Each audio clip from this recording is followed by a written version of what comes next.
5, code 6, 105 North Avenue, 52.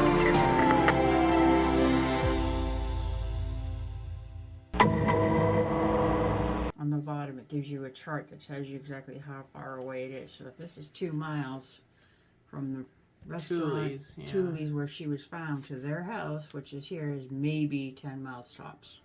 So that should not have taken him about 30 minutes to get that and back. Yeah. At all. The only thing I could think of is he's had to look for them, but that doesn't make sense. Well, if he knew they were there, he should know where they were then. Exactly. Yeah. Especially if they were at his house. Exactly. Okay.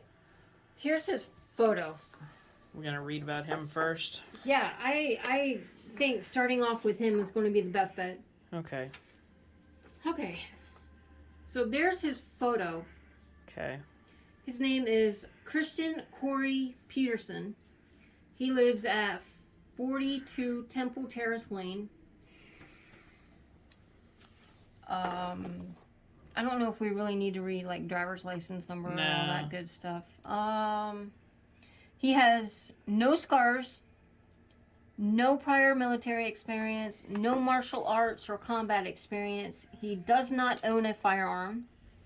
What is his phone number? His phone number is 555-9058. So he wasn't taking the reservations for their dinner. Okay. I'm trying to see who was. I know that sounds stupid, but it might be a clue.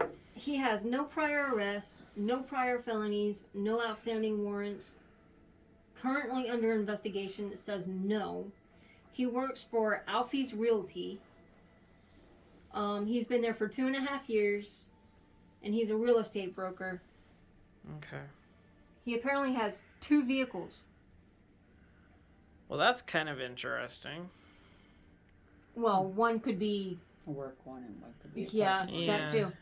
So he's got a 97 Audi A4 silver, and he has a 96 Land Rover Discovery white. Oh, wow.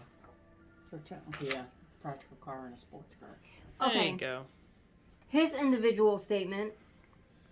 Harmony and I went to the parking lot to check the Land Rover for my parents' presents, but they weren't there. So I drove home to get the presents,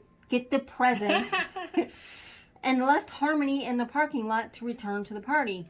She was 50 feet away from the door when I left. Police apprehended me at my home when I was picking up the presents. That still seems like a long time to get to his home just for presents. Jenny Rogers can apparently confirm his whereabouts. We will have to read about her in a minute. And what does she have to do with it?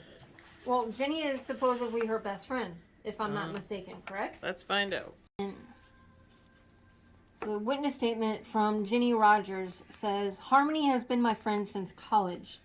We have always been very close, and that's why her murder is such a devastating event in my life. I was there on the night that Harmony and Christian first met. Harmony and I were at a nightclub, enjoying a rare night in the town. We were both in grad school, working pretty hard, so it felt good to get out and spend an evening doing something other than writing papers. But it was a typical night at a nightclub. Guys were difficult to deal with that night with all the corny jokes and come-ons. Then along came Christian. He walked up to Harmony, took a seat, and smiled.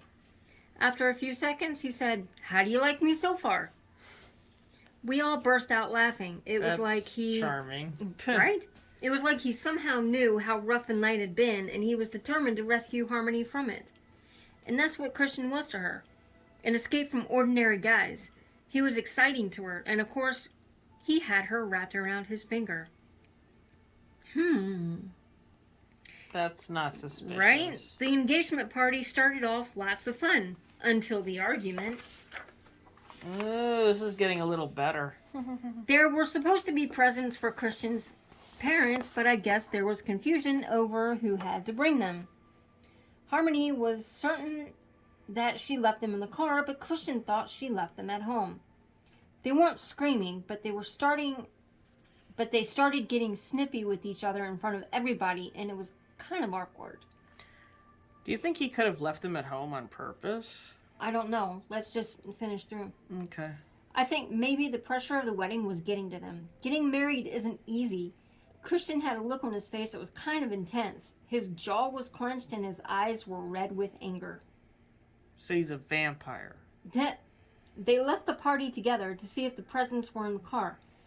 You got the feeling that the argument probably continued outside as they left. When they left, you could hear a pin drop.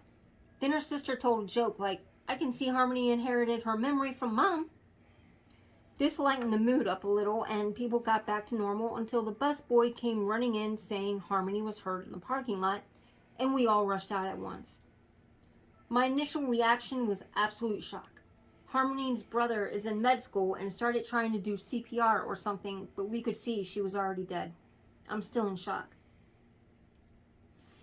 We told police Christian killed her, but nobody actually saw that happen, so it could have been someone else.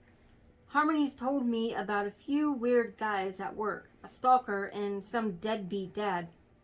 You should check them out. Talk to her office manager, Cheryl. I don't even know what to think right now. Okay, so Cheryl Pratt would be her office manager. Some deadbeat dad. Honestly, that could be any of these guys. Is it her deadbeat dad? Because no, it said Harmony told me about a few weird guys at work, a stalker, and some deadbeat dad. So seriously, I mean, any of these guys could be a deadbeat dad or a stalker. All right, well, let's think about it a little bit. Okay, our next person of interest is Rex Ratliff. He was recommended as a possible suspect by Christian Peterson due to the fact that he has been stalking our victim. This is the actual witness statement form from Rex. I've had contact with Rex Ratliff in my job as an office manager of Helping Hands Mental Health Clinic. I can vividly remember his face and that look on his face. I would describe his look as predatory. Can never say those words. Our first contact took place when he made his first call to the clinic and don't recall the exact date. My memory of talking to him was that he made me very uncomfortable.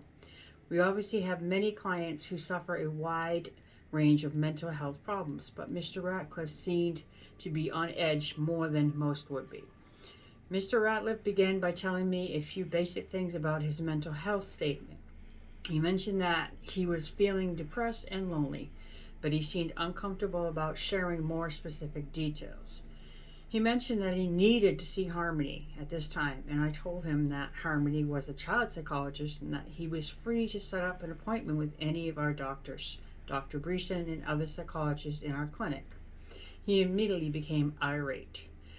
I then tried to work with him on a few other options. I mentioned that I could possibly refer him to another clinic, but once again, this made him upset and told me that it was important that he see Harmony before it was too late. I then asked what he meant by that, and he hung up. Wow, okay.